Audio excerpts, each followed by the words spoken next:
way to disarm by cooperation or face serious consequences. We've been working flat out in recent days for agreement on a second resolution.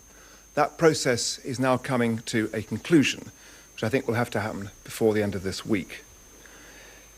To try to gain the widest consensus, our ambassador in New York, Sir Jeremy Greenstock, is now discussing further amendments to our draft with Security Council partners. He's circulating 6 tests by which Iraqi compliance would be measured. I spoke about these this morning to a meeting of the Parliamentary Labour Party.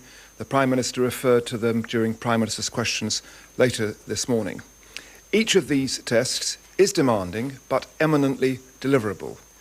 They are a statement in Arabic by Saddam Hussein admitting that he has concealed weapons of mass destruction and will no longer produce or retain such weapons. That he should arrange for the delivery of at least 30 scientists with their families, if they wish, for interview outside Iraq. That he surrenders all the anthrax, the 10,000 litres unaccounted for, or credible evidence of its destruction. That he complete the destruction of the Al-Samud missiles. That he account for all unmanned aerial vehicles, including details of any testing of any devices for spraying of chemical and biological weapons, and that he surrender all mobile chemical and biological production facilities. Now, these tests are not traps. They're 6 sets of tests drawn from 29 different clusters with more than 100 tests actually set out in the 173-page document published by Dr. Blix at the end of the Security Council meeting last Friday.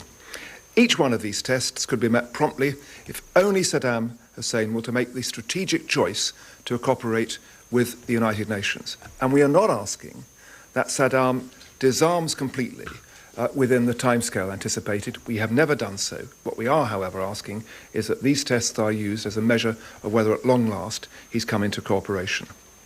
Throughout this process, our objective has been to work through the United Nations and to strengthen the UN system by showing that it can handle a crisis of this gravity.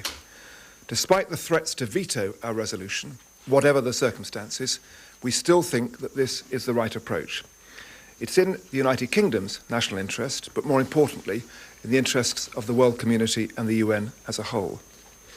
It can only damage the United Nations authority if the Security Council fails to carry out what it said that it would do in Resolution 1441. And we will continue to do all that we can to avoid that outcome. Just before I take questions, look, so far as individual countries are concerned, those of the elected 10 of the Security Council, I'm not disclosing the results of private diplomatic discussions with them. I mean, there is a wide and broad support for the need for Saddam to be brought into compliance. But some of the elected 10 say that they are looking for a lead from the permanent 5, and obviously take account of the work that we're undertaking in the United States, but also the fact that one country has said, whatever the circumstances, they will veto, which, given the nature of 1441, is a very broad statement. But we're working as hard as we can. You're asking about timescales. We're not there yet. I hope we're not. I accept that we could be, but what I'm not going to do any more than the Prime Minister did in question time today is to speculate about the what-ifs. What we're doing now is seeking to get a second resolution. Yes. Well, again, as the Prime Minister said, I mean, we make our own decisions. And I said very publicly in debate on Monday that the decisions about British action by the British military are decisions for British Prime Minister, British Cabinet, and British Parliament. I'm not going to speculate about circumstances in which we come to different decisions from other countries, but we make those decisions. Yes. Well, as far as the first question is concerned, we've always made it clear that there could be some flexibility as a matter of days, but not in terms of weeks or months. And there's an important reason. Sorry? Well, I'm not going to go into, under a week, over a week. But there's an important reason for talking about days and not weeks or months, and that is that what we're seeking here is a change of mind by Saddam Hussein, and he can do that pretty instantaneously. He can fulfill these tests instantaneously. To give just two examples. He may not be able, if it is true, which I doubt, that all 10,000 litres of the anthrax have been buried and all the documentation have been lost, which is his story, then, of course, one accepts, if that were true, it would take probably more than a week to ascertain that. One understands that. That's why we've said, once he comes into compliance, then some months may elapse before there was full disarmament. But it only takes a matter of seconds for him to decide to end the intimidation of witnesses and their families and to allow 30 to travel to Cyprus for interview. It takes even less time for him to decide to make it illegal for members of state organisations in Iraq to be engaged in production of biological and chemical weapons. And if anybody wants an insight into Iraq's palpable non-compliance, then the single thing I would draw their attention to is that they were told in October 1991 to pass laws making it a criminal offence for anybody in Iraq to take part in the production of biological and chemical weapons, which are banned by international convention.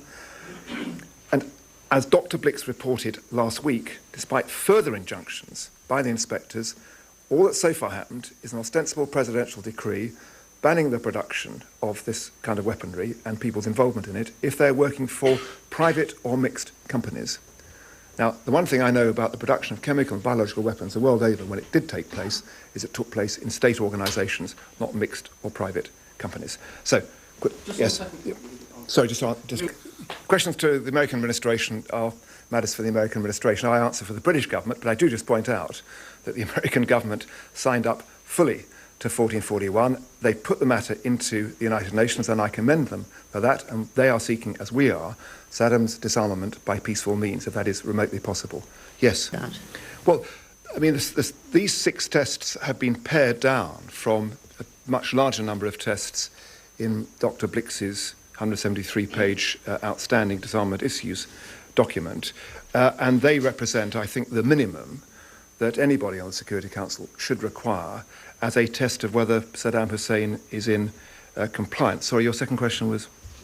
In Arabic and Iraqi television, is he really likely to do that? Well, so whether he's likely to do that is a matter for him and not for me. But unless he were willing to spell this out to his own people in Arabic, then we would have to think that it was another game or trick. I think it's very obvious. I mean, just as if we were asked in this position to make a statement and chose to make it in a foreign language rather than our own native tongue. Yeah, I don't think so, but we also are not in that position. We've always been satisfied that we have a legal base under, not only under 1441, but what 1441 does is to revive the earlier legal bases going back to 687 and 678. Bridget can answer for the British government, and there's a lot of speculation at the moment. What we're doing is working flat out for the passage of this resolution, and I don't want to speculate further.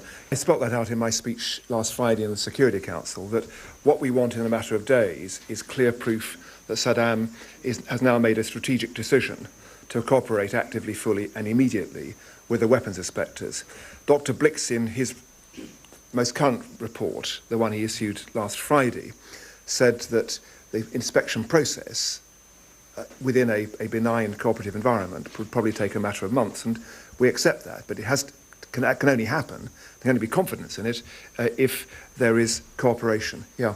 Resolution, don't you, because of the legal basis for this? What advice has Lord Goldsmith been giving you? Well, sorry. Thank you for the way in which you put the question, but if we did need a second resolution, didn't we, legally, we'd be saying so, but we've never ever said that for the reason that we do not believe that we do. We don't disclose legal advice from the Attorney General. It has never been the practice, but as the Prime Minister said in Prime Minister's questions, nor do we ever act if we think we are out with international law. I just take 2 more questions. I will come back to you, Andrew. Yes. Let us see whether we get there. This has been a very fast-moving situation.